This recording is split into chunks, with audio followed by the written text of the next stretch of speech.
Hello every one. എല്ലാവരുടെയും major concern ആണ് hair loss.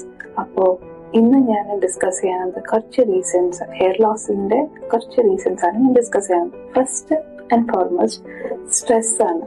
Stress എന്ന് പറഞ്ഞാൽ അത് ഇമോഷണൽ ആവാം, ഫിസിക്കൽ ആവാം.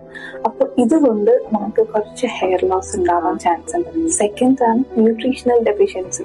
ന്യൂട്രീഷണൽ ഡെഫിഷ്യൻസി എന്ന് പറയുമ്പോൾ അതിൽ ലോ അയൺ കാരണമാവാം, അല്ലെങ്കിൽ വൈറ്റമിൻ ഡി ഡെഫിഷ്യൻസി. മെയിൻലി നമ്മുടെ ഇന്ത്യയിൽ കാണപ്പെടുന്ന ഒന്നാണ് വൈറ്റമിൻ ഡി ഡെഫിഷ്യൻസി. തേർഡ് ആണ് ജനറ്റിക് ഫാക്ടർ. ജനറ്റിക് ഫാക്ടർ എന്ന് പറയുമ്പോൾ നമ്മുടെ ഫാമിലി, ഇപ്പോൾ ഫാമിലിയിൽ ആർക്കെങ്കിലും, നമ്മളുടെ പാരന്റ്സിനും ആർക്കെങ്കിലും ഹെയർ ലോസ് ഉണ്ടെങ്കിൽ അത് നമ്മൾക്കും കിട്ടാനുള്ള ചാൻസ് കൂടുതലാണ്. Next, hormonal changes.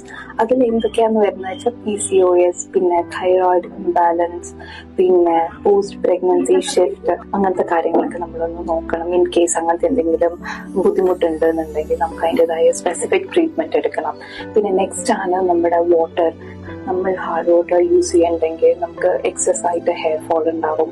പിന്നെ in case if you are going for A heat treatment അങ്ങനെ എന്തെങ്കിലും ഉണ്ടെങ്കിൽ മുടിക്ക് അത് അത്ര നല്ലതല്ല, അതുകൊണ്ട് ഹെയർ ഫോൾ ഉണ്ടാവും. പിന്നെ മെഡിക്കൽ ഇഷ്യൂസ് എന്തെങ്കിലും ഉണ്ടെങ്കിൽ, ഓട്ടോ ഇമ്മ്യൂൺ ഡിസീസ് അല്ലെങ്കിൽ സ്കാൽപ്പിൽ വല്ല ഇൻഫെക്ഷൻ ഉണ്ടെങ്കിൽ ഹെയർ ഫോൾ ഉണ്ടാവാൻ ചാൻസ് ഉണ്ടാവും. അപ്പോൾ depending on the condition you are facing, നിങ്ങൾ അതിന്റെ സ്പെസിഫിക് ആയിട്ടുള്ള ട്രീറ്റ്മെന്റ് എടുക്കണം. Thank you.